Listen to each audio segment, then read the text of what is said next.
Finally, we come to the last consequence, which is the most serious, and I mentioned it yesterday. It is socialism's corruption of the concept of justice.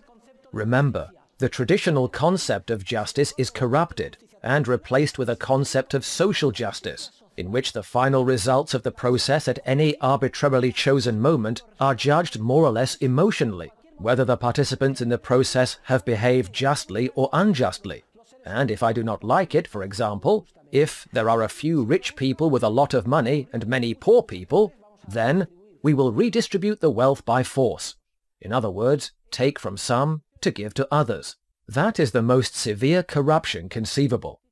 An erroneous concept of justice is used as a pretext for attempts to justify the greatest of injustices: violence and systematic coercion.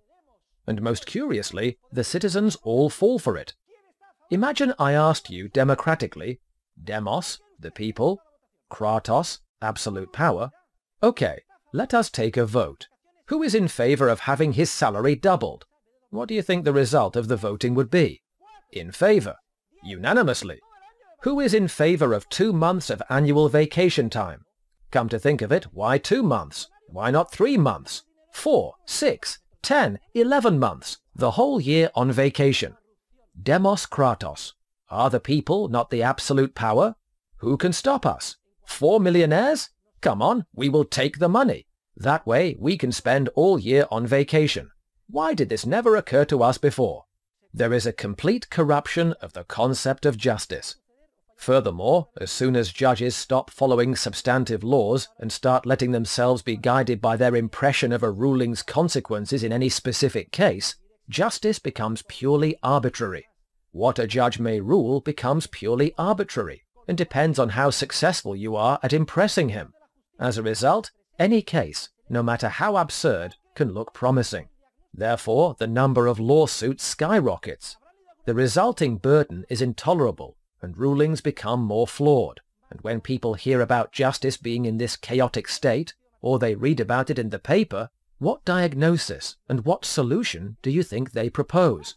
Have you ever read about anyone calling for a clearer legal system as a solution? Or more legal certainty? Substantive laws? Do you know what is proposed? Do you know what judges propose? A larger budget, more judges, more courts. Well, that is done, and the result is the same or worse. What is proposed then?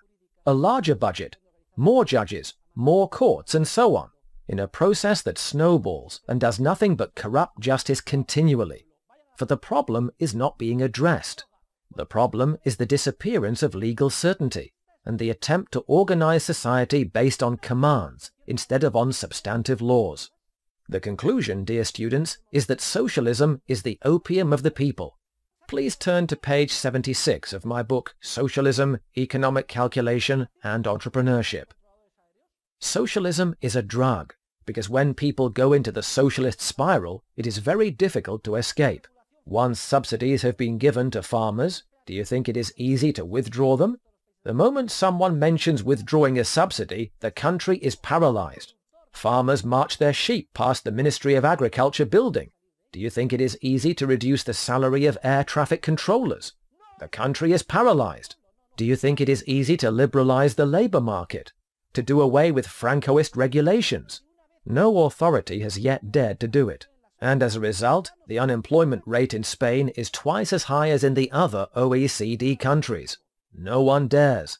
This is the corrupting effect of the drug of socialism, and dependence on it is as hard or impossible to break as dependence on any other drug. Socialism is the true opium of the people. Religion is not the opium of the people. No, socialism and statism are very clearly the opium of the people, in the sense that once they begin to play their evil role in society, we stop being even aware of what we are not creating in the coercive institutional environment in which we are immersed. And socialism, like any drug, causes addiction. It causes rigidity. It tends to justify larger and larger doses of coercion. Above all, socialism makes it very painful and difficult for human beings who have become dependent on it to return to entrepreneurial habits and behavior patterns appropriate to a free society. Consider the case of Greece. Not long ago, the people were all protesting. because they did not want to tighten their belts. What do you mean I can't retire at age 60? Take note. In Germany, one of the wealthiest countries in the world, the retirement age is being raised from 65 to 67 years. In Germany. However, in Greece, everyone expected to have the right to retire at the age of 60, and when they were told, perhaps 62 is possible, everyone took to the streets. Racist German scoundrels! You want to impose your standards on us because you are racists, and poor Greece has been the victim of speculators. Do you believe this? Incidentally, there is not much difference between Greece and Spain. There is a difference, but it is one of degree, not of kind. This is all very clear, and everyone understands it. But as soon as it touches our own pocketbooks, who are the first people to protest? Imagine there is talk of raising the cost of tuition, for instance. We are. But we are here at the university to study, to develop critical thinking skills, and to learn. The conclusion, dear students, page 76 of my book on socialism. In the moral sphere, socialism corrupts the principles or behavioral rules essential to sustaining the peaceful social process. Socialism discredits the law and encourages its violation. It also perverts the concept of the law. Note the perverse imitative effect socialism has on individual behavior. What is socialism? The belief that if a problem is detected, it can be solved by sheer force of will channeled into a command. And we ordinary human beings imitate this. Say I have a problem. I do not own a car, and I see an incredible car. Well, a command solves my problem. I steal the car. I do not have a wife, and I see a gorgeous girl. I rape her. Well, why not? Why not? That is the socialist way of thinking. It always amounts to voluntarism, the desire to solve problems directly by mere will expressed as an order. I get conceited. I believe I have all the information, and I do whatever I please. We should not be surprised by the corruption, the incitation of violence, and the destruction of behavioral norms that result from the coercive framework when the attempt is made to impose it from above by force. It is the same thing. Like many politicians, I am a happily married family man, but obviously my wife is 50 years old now, and there are some beautiful girls here who are 17 or 18.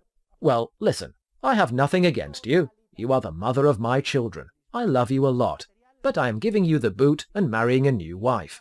Well, why do I not have the right to be happy? I have the right to refashion my life. Do we not read that every day in Hola magazine?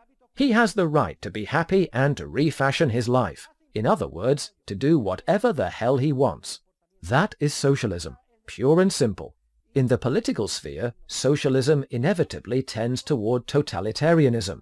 Systematic coercion spreads and causes chaos, and the attempt is made to resolve it with more socialism, and so on. The socialist seeks to take on and control all areas: education, culture, religion. The only loyalties permitted are those to the authorities. Loyalties to a god or a law have no place in society. You can be loyal only to me or to democracy, to the Kratos, the absolute power. Totalitarianism is typical of socialism. Materially speaking, socialism greatly impedes the production of goods and services. With respect to the market and market freedom, socialism causes poverty because it blocks entrepreneurial creativity. Culturally speaking, socialism hinders creativity. It prevents the development and learning of new behavior patterns. It interferes with the discovery and introduction of innovations. In the field of science, socialism is simply a profound intellectual error. Hayek calls it the fatal conceit. Ultimately, socialism is the gravest form of original sin a human being can fall into.